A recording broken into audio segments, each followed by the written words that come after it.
So, eto mga Lodi, meron tayong bagong pag-usapan na project. Okay, ito ang NCX. So, una yung gagawin, syempre, mag-create kayo ng inyong account. So, make sure na ilagay nyo yung referral code para meron kayong makuhang airdrop na CNX coin mga Lodi. So, username, email address, saka yung confirm yung password, and then referral code, lagay nyo andyan sa baba. Tapos, accept yung terms and conditions. So once nakapag-sign up kayo, di ba? Magsisend sila sa inyo ng activation link. Pupunta kayo dun sa email na ginamit nyo. Eto siya, nag-send sila NCX Exchange. Open nyo lang yung email na ginamit nyo and then click nyo verify now. Yan, maglalagin na tayo. So, eto na, nakarate na natin yung account natin. So, saan mo makikita yung airdrop? Click mo, tapos punta ka sa my NCXT. Ngayon, makita mo dito yung pre-sale round, wallet, saka airdrop. Dito tayo sa airdrop. So, dito unahin nyo, complete verification. Yung verification tayo sa basic, face, government, yun lang. Okay, front. Oh, less than 300. Ang kailangan na ID is less than 300 KB lang sana. Okay, so gagawa tayo ng ganun.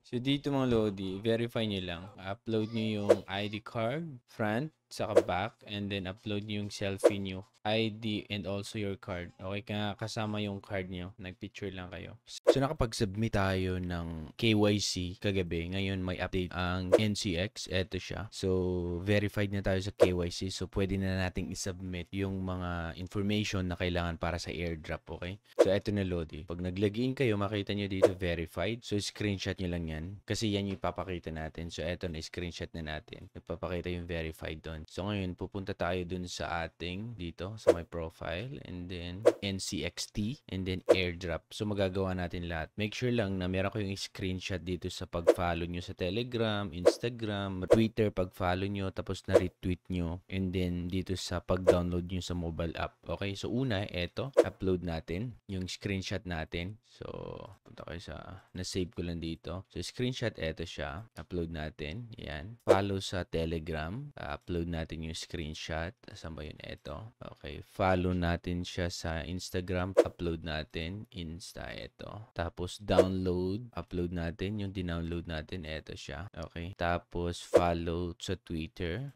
Saan ba yung Twitter? Eto. And then, yung retweet natin. Eto yung retweet. Then, kompleto na. Okay? So, yun lang. Submit natin to.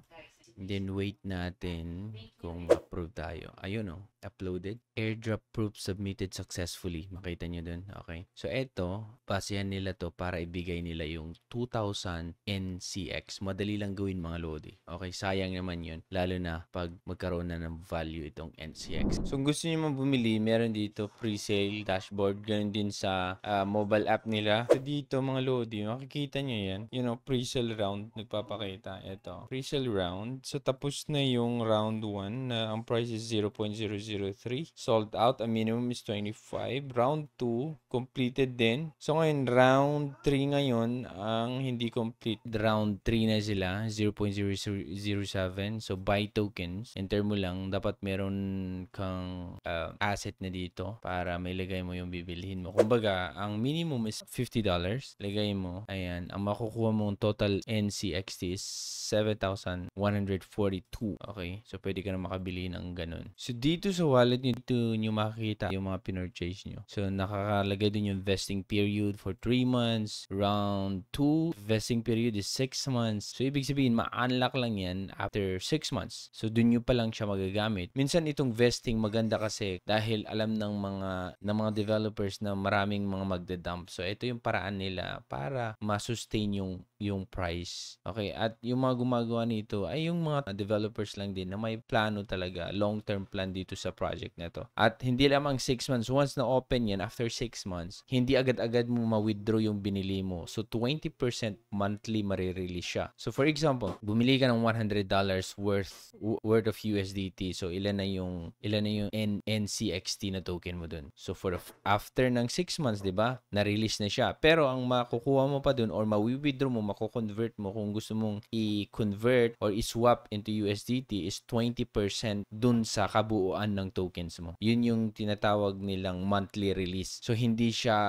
agad-agad kung gusto mong iswap lahat yung nabili mo. Hindi. 20% lang ang pwede mong maswap. Round 3, ang vesting period is 3 months. Tapos, ang marirelease after 3 months is 25%. Every month na yung marirelease hanggang maubos. Ganun lang. Okay? So, ayan mga Lodi, ang NCX. Kung meron kang question, lagay nyo sa comment section. At make sure na tapusin nyo itong airdrop kasi itong NCX, napakagandang project. Meron silang decentralized, centralized, parang OKX din to. Marami silang offerings mga Lodi. NCX card, NCX wallet. May mga rewards sila kasi bago pa lang to. Maraming mga reward na kung saan ibibigay nila sa mga early users. Isa na dito itong airdrop nila. Basta complete nyo lang yung verification. Madali lang yung mag-upload. Make sure na mas mababa sa 300 KB mga Lodi. Okay, and then follow nyo lang itong mga instruction nila para makuha nyo yung airdrop nila na 2,000 NCX token mga Lodi. Alalahanin nyo yung Binance nung una, hindi umabot yan sa 200 or USDT. Okay, nag-start pa lang yan sa $2, $5, $3. Minsan pa nga napakababa pa sa, mas mababa pa sa $2. Ngayon, nag-skyrocket siya kasi maganda or dinumog ng mga users. Same thing dito sa NCX or mga ibang crypto exchanges. Kung dudumugin at maganda yung services nila, may possibility na yung binili mong token ng worth 50 USDT, magiging malaki ang price pagdating ng araw. Pwede ding bumagsak ng malala. Okay? So, ayan mga Lodi, ako si Trogen. Thank you so much for watching. Bye.